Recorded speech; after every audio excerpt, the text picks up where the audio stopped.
সুখাপুর গ্রামে দীনেশ নামের একটা লোভী কৃষক থাকত। সুখাপুর গ্রাম মরুভূমিতে ছিল। সেই গ্রামে বর্ষা কখনোই হতো না।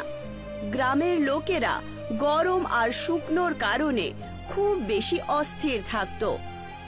দীনেশের লোভের ব্যাপারে তার স্ত্রী রশ্মি তাকে সবসময় শোনাতো। একে তো আমাদের গ্রামে এমনিতেই শুকনো হয়ে গেছে, আর ওপর থেকে তোমার লোভ তো শেষই হচ্ছে না গো। বাজে কথা বলো না রশ্মি, আমাদের গ্রামটা এমনিতেই মরুভূমির মাঝামাঝি রয়েছে, আর মরুভূমিতে তো সবসময় বৃষ্টি হয় না, তাই না? কিন্তু আমি শুনেছি যে প্রথমে আমাদের সুখাপুর গ্রাম খুব সবুজ ছিল, আর এখানে খুব ভালো বৃষ্টিও হতো। হ্যাঁ হ্যাঁ, ওইসব গল্প আমিও শুনেছি, বুঝেছো? সেই সময় গ্রামে কোনো মানুষের লোভের কারণে কোনো দৈব শক্তিধারী একজন পুরুষ গ্রামের লোকেদেরকে অভিশাপ দিয়ে দেয়, আর সেই দিন থেকে গ্রামে সবুজ অরণ্যের বদলে মরুভূমিতে ভরে গেছে। এটা একদম সঠিক কথা গো। তোমাকে এই ব্যাপারে উপহাস করা উচিত না। দেখো, তোমার এইসব কথা শুনতে আমি একেবারেই রাজি নয়। আমি পয়সা রোজগার করি, তুমি যদি সেটাকে লোভ মনে করো তাহলে করতে পারো। তোমার জন্য আমার কিছু যায় আসে না, গ্রামের লোকেদের জন্য যায় আসে না।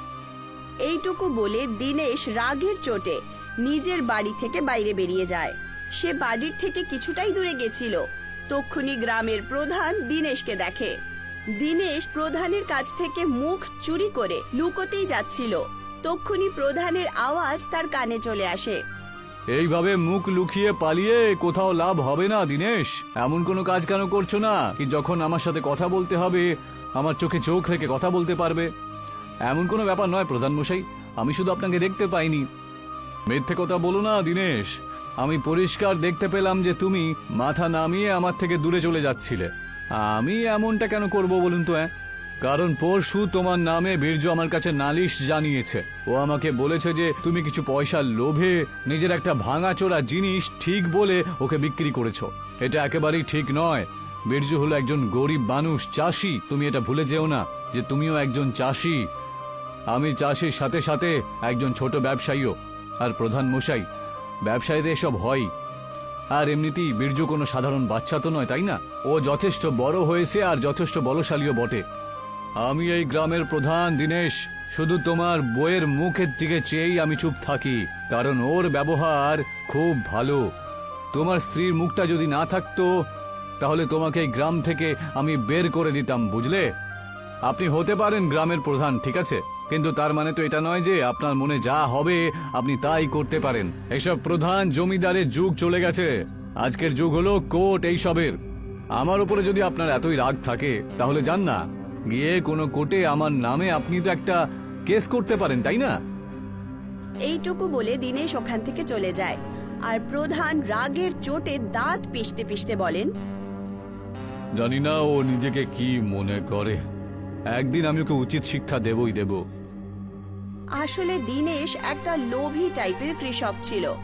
সে খেতি বাড়ি করা ছাড়া অন্যান্য রকমের শহর থেকে বেকার জিনিস কিনে আনতো, আর গ্রামবাসীদেরকে সঠিক বলে তাদের থেকে ভালো দাম নিত আর তাদেরকে মূর্খ বানাতো। দীনেশ একটা ছোট্ট বালুর টিলার উপরে বসে বলে, ওই প্রধান নিজেকে কি মনে করে কে জানে। যেদিন আমি অনেক পয়সা রোজগার করতে সফল হব সেদিন আমি স্বয়ং গ্রামের প্রধান হব, আর এই সৎ পথে থাকার ফালতু নিয়ম একেবারে মাটিতে মিশিয়ে দেব। তক্ষুনি ওখানে একটা বালুর ঘূর্ণিঝড় ওঠে, আর দেখতে দেখতে সেই ঘূর্ণিঝড় থেকে একটা ব্যক্তির রূপ ধারণ করে। দীনেশ এইসব দেখে ভয় পেয়ে যায়। কে তুমি? আমি তোমার কথাগুলো শুনছিলাম। তুমি একজন লোভী লোক, আর লোভী লোকেদেরকে আমি খুব পছন্দ করি। তুমি আমার কাছ থেকে কি চাও? তুমি যদি চাও তাহলে নিজের গ্রামে বর্ষা নিয়ে আসতে পারো। আমি বর্ষা নিয়ে আসতে পারি? সেটা কিভাবে? আমি তোমাকে তার শক্তি দেব, কিন্তু তার বদলে তোমাকে গ্রামের লোকেদের কাছ থেকে অনেক বেশি টাকা পয়সা নিতে হবে, আর নিজের লোভকে কখনো কমতে দিলে হবে না, বুঝেছো? লোভের তো এটাই বিশেষত্ব, যেটা কখনো কম হয় না। লোভ সবসময় বাড়তেই থাকে। এটা তুমি একদম ঠিক কথা বলেছো। আমি যদি এমন কিছু পাই যেটা আমি আমার এই খরা গ্রামে বৃষ্টি নিয়ে আসতে পারি, তাহলে তুমি জানো না যে আমি কত বড় লোক হতে পারি। দেখতে দেখতে আমি একদিন গ্রামের রাজা হয়ে যাব। দিনেশের কথা শুনে সেই বালুর ব্যক্তি কিছু বালু দিনেশকে দিয়ে দেয়। এই না, এটা হলো জাদুর বালি। যখনই এই বালি থেকে কিছু বালি তুমি তোমার গ্রামে ছড়িয়ে দেবে, তোমার গ্রামে বৃষ্টি হওয়া শুরু হয়ে যাবে। কিন্তু মনে রেখো, যদি তুমি ভুলবশত বেশি বালি মাটিতে ফেলে দাও, তাহলে তুমি কখনো ধারণা করতে পারো না যে তোমার গ্রামে কি হবে। এবার তুমি যাও এখান থেকে। দিনেশ ওখান থেকে চলে যায়। দিনেশের যাওয়া মাত্রই সেই ব্যক্তি হাসতে হাসতে বলেন, মূর্খ কোথাকার! কত সময় পরে এই খরা গ্রামে একজন লোভী মানুষকে আমি পেয়েছি। এবার সময় এসে গেছে পুরনো প্রতিশোধ নেবার। এই লোকটা নিজের গ্রামকে শেষ করে দেবে। দিনেশ সেই বালু নিয়ে সোজা নিজের গ্রামে পৌঁছায় আর সমস্ত গ্রামবাসীদেরকে একত্রিত করে বলে, এই যে গ্রামবাসীরা, তোমরা কি চাও আমাদের এই খরা গ্রামে বৃষ্টি শুরু হয়ে যাক? তুমি কি কথা বলছো? আরে কে চায় না যে এই গ্রামে বৃষ্টি হোক আর এখানে বালির বদলে অরণ্যে ভরে উঠুক? আমার কাছে এমন একটা শক্তি আছে, আমি চাইলে পরে এই গ্রামে বৃষ্টি হতে পারে। কিন্তু তার জন্য তোমাদেরকে সমস্ত সম্পত্তি আমার নামে করে দিতে হবে। বর্ষার পরে সব অরণ্য হয়ে যাবে আর তোমাদের জমি উর্বর হয়ে যাবে। আর ওই জমিতে তোমরা যে ফসল ফলাবে সেই সমস্ত ফসল আমার হবে। মনে হচ্ছে তুমি পাগল হয়ে গেছো দিনেশ। নিশ্চয়ই এই গ্রামের লোকেদেরকে ঠকানোর জন্য কোনো উপায় খুঁজে বের করেছো। না প্রধান মশাই, আমি কোনোভাবে ঠকাতে কাউকে চাই না, বরং এটা সত্য। এমনিতে আমি তোমার কোনো কথায় বিশ্বাস করতে চাই না, কিন্তু গ্রামের যদি ভালো হয় তাহলে আমি তোমার এই শর্তে রাজি আছি। এই গ্রামে যত জমি পড়ে রয়েছে, উর্বর হওয়ার পরে সেই জমি আমি তোমাকে দিয়ে দেব। কিন্তু তার আগে বৃষ্টি তো নিয়ে এসে দেখাও। দিনেশ যেই মাত্র বালুর একটা অংশ মাটিতে রাখে, দেখতে দেখতেই আকাশ কালো মেঘে ঢেকে যায় আর বালুতে থাকা সেই গ্রামে বর্ষা শুরু হয়ে যায়। সমস্ত গ্রামবাসীরা নিজের গ্রামে বৃষ্টি দেখে খুশি হয়ে যায়। এ তো তুমি একেবারে অবাক করে দিলে দিনেশ। এই চমৎকারী জিনিসটা তুমি কোথায় পেলে? নিজের চরকায় তেল দিন প্রধান মশাই, আর যা কথা দিয়েছিলেন সেটা ভুলবেন না। এইটুকু বলে দিনেশ নিজের বাড়িতে চলে যায়। বাড়িতে তার স্ত্রী খুশি হয়ে দিনেশকে বলে ওঠে, গ্রামবাসীরা বলল যে তোমার হাতে একটা চমৎকারী জিনিস লেগেছে, যার দ্বারা গ্রামে বৃষ্টি হচ্ছে। আমার খুব খুশি হচ্ছে যে তুমি আমাদের গ্রামের ব্যাপারে ভেবেছো। বাজে কথা বলো না রশ্মি। এই সব কিছু আমি গ্রামের ভালোর জন্য নয়, বরং আমি নিজের ভালোর জন্যই করেছি। এখন গ্রামে যে সমস্ত উর্বর জমি থাকবে, সেই জমির ওপরে শুধু আমারই অধিকার থাকবে। আমার লজ্জা হয় তোমাকে নিজের স্বামী বলতে। তোমার ভেতরে লোভ কম নয়, বরং আরো বেশি বেড়ে যাচ্ছে। যখন তোমার স্বামী দেখতে দেখতে অনেক বেশি বড়লোক হয়ে যাবে না, তখন তুমি স্বয়ং বুঝে যাবে যে লোভ ভালো জিনিসই, বুঝেছো, নাকি খারাপ জিনিস। দিনেশ ওখান থেকে বাইরে বেরিয়ে যায়। কিছুদিনের মধ্যেই গ্রামের জমিন একটু সবুজ হয়ে যায়, কিন্তু সেরকম হলো না যেরকমটা দিনেশ চাইতো। দিনেশ একটা লোভী ব্যক্তি ছিল। সে নিজের মনে মনেই বলতে শুরু করে, মনে হচ্ছে গ্রামে বর্ষা খুব কম হয়েছে। আমি একটা কাজ করি, এই সমস্ত বালি আমি গ্রামে ছড়িয়ে দিই। অনেক বেশি বর্ষা হলে এখানকার জমি অনেক বেশি উর্বর হয়ে যাবে। এইটুকু বলে দিনেশ সেই সমস্ত বালু মাটিতে রেখে দেয়। কিন্তু পর মুহূর্তেই একটা তেজ ধামাকা হয় আর দেখতে দেখতেই গ্রামে বরফের বৃষ্টি চলে আসে। আর কিছুদিনের মধ্যেই গ্রামের জীবন একেবারে খারাপ হয়ে যায়।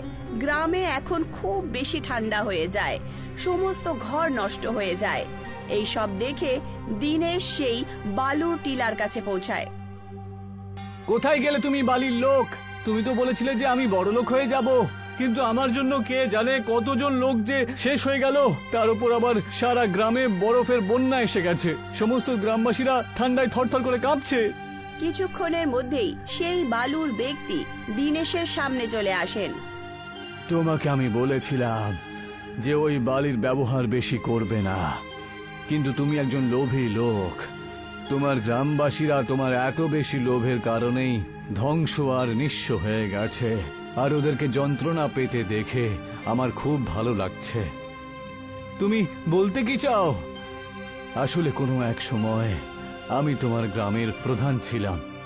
আমার লোভের কারণে আমাকে আর ওই গ্রামকে অভিশাপ দেওয়া হয়েছিল যে আমি আর পুরো গ্রাম একেবারে মরুভূমিতে পরিণত হবে। অনেক বছর পরে প্রতিশোধ নেওয়ার আমি সুযোগ পাই, আর আমি নিয়ে নিলাম। এখন তুমি দেখে নাও, আর তোমার গ্রামের লোকজন দেখে নিক। এইটুকু বলে সেই ব্যক্তি ওখান থেকে গায়েব হয়ে যায়। দীনেশ উদাস হয়ে নিজের গ্রামে চলে আসে। দীনেশকে দেখে সমস্ত গ্রামবাসীরা তাকে ঘিরে নেয়। তোমাকে আমি বলেছিলাম দীনেশ, তোমার লোভের পরিণাম খুব খারাপ হবে একদিন। আর দেখো, আজকে তোমার এই লোভের কারণে সমস্ত গ্রামবাসীরা কত ক্ষতি আর কত কষ্টের সম্মুখীন হতে হয়েছে। আমার নিজের কথা ভেবে খুব লজ্জা লাগছে প্রধান মশাই, আমায় ক্ষমা করুন। আমার জন্য গ্রামের লোকেদের খুব কষ্ট হচ্ছে। এখন আমি গ্রামের লোকেদের সবাইকে সহযোগিতা করব, কোনো না কোনো উপায় আমি অবশ্যই বের করব। তুমি এখন কি করবে? এই মুহূর্তে গ্রামবাসীদেরকে ঠান্ডার হাত থেকে বাঁচাতে হবে আমায়। এইটুকু বলে দীনেশ নিজের বাড়ি থেকে অনেকগুলো মোটা বস্তা আর তুলো নিয়ে আসে আর গ্রামবাসীদের দিকে তাকিয়ে বলে, গ্রামবাসীরা, আমাদের বাড়িটা একেবারে শেষ হয়ে গেছে। তোমরা সবাই বস্তা আর তুলো দিয়ে তৈরি করে একটা বাড়ি বানাও, যাতে তোমরা ঠান্ডায় একটু হলেও শান্তি পাও। গ্রামবাসীরা এরকমটাই করলো। দীনেশের কথা অনুযায়ী ওরা সবাই বস্তা আর তুলো মিলিয়ে ঝুপড়ির বাড়ি বানাতে শুরু করে দেয়। গ্রামবাসীদেরকে এতে খুব বেশি শান্তি পায়। তোমার ভেতরের পরিবর্তন দেখে আমার খুব ভালো লাগছে দীনেশ, কিন্তু গ্রামের সবাই এখনো পুরোপুরি শান্তি পায়নি। এখনো কিছু লোক রয়েছে যাদের কাছে এখনো বাড়ি নেই। আমার কাছে একটা উপায় আছে প্রধান মশাই। আচ্ছা, আমরা বরং একটা ট্রাক্টর ট্রলিকে উল্টো করে দিয়ে সেটা দিয়ে একটা বাড়ি বানাই। তাহলে কি হবে জানেন তো? বাড়িটা বেশ গরম থাকবে আর সবার ঘরও হয়ে যাবে। তোমার মাথায় সত্যি খুব বুদ্ধি আছে দেখছি। তোমার এই বুদ্ধি যদি তুমি ভালো কাজে লাগাতে, তাহলে খুব সফল হতে তুমি। প্রধান গ্রামে এই কথাটাই বলে দেয়। গ্রামবাসীদের জীবন কিছুদিন পর্যন্ত এইভাবেই চলতে থাকে। কিন্তু একদিন আশ্চর্য একটা জিনিস হয়। দেখতে দেখতেই গ্রাম থেকে বরফ শেষ হয়ে যায় আর ঠান্ডাও শেষ হয়ে যায়, আর সমস্ত গ্রাম চারদিক থেকে সবুজ হয়ে যায়। প্রধান দীনেশের কাছে এসে বলেন, দীনেশ, এই সবকিছু কি করে হলো? জানি না প্রধান মশাই, আমিও তো কিছু বুঝতে পারছি না। চলো গিয়ে দেখে আসি। দীনেশ নিজের স্ত্রীর সাথে প্রধানের সাথে বাইরে চলে আসে। পুরো গ্রাম যেন উৎসবের মতো খুশি হয়ে ওঠে। মনে হচ্ছে ঈশ্বর আমাদের প্রার্থনা শুনতে পেয়েছেন। আপনি ঠিক কথাই বলেছেন প্রধান মশাই, মনে হয় ঈশ্বর আমাকে ক্ষমা করে দিয়েছেন। তক্ষুনি দীনেশের কানে কোনো একটা বয়স্ক লোকের আওয়াজ চলে আসে। এই সব কিছু তোমারই জন্য হয়েছে দীনেশ। আপনি কে? আর আমি আপনাকে তো চিনতে পারলাম না। আমিও এই গ্রামেরই মানুষ। অনেক বছর আগে এই গ্রামে অভিশাপ দেওয়া হয়েছিল। ওই অভিশাপকে দীনেশই শাপমুক্ত করলো। আমি তো আপনার কথা এখনো বুঝতে পারছি না। আপনি কে বলুন তো?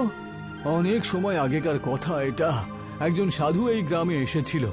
সাধুর কাছে কিছু মতি ছিল, যেগুলো সে শহরে কাউকে দিতে চেয়েছিল। কিন্তু গ্রামের প্রধান মশাইয়ের মানসিকতা খারাপ ছিল। প্রধান মশাই সাধুর ওই মতি চুরি করে নেয়, আর রেগে গিয়ে ওই সাধু প্রধান মশাই সমেত এই পুরো গ্রামবাসীদেরকে অভিশাপ দিয়ে দেয় যে এই পুরো গ্রাম একেবারে মরুভূমিতে পরিণত হবে। আর সেটাই হয়। হ্যাঁ, কিন্তু এর সাথে আমার কি সম্পর্ক? গ্রামের লোকেরা ওই সাধুর সামনে অনেকক্ষণ ধরে হাত পা জড়ো করে। তখন সাধু মশাই বলেন যে এই গ্রামে এমন কোনো লোভী মানুষ যার লোভের কোনো সীমা থাকবে না।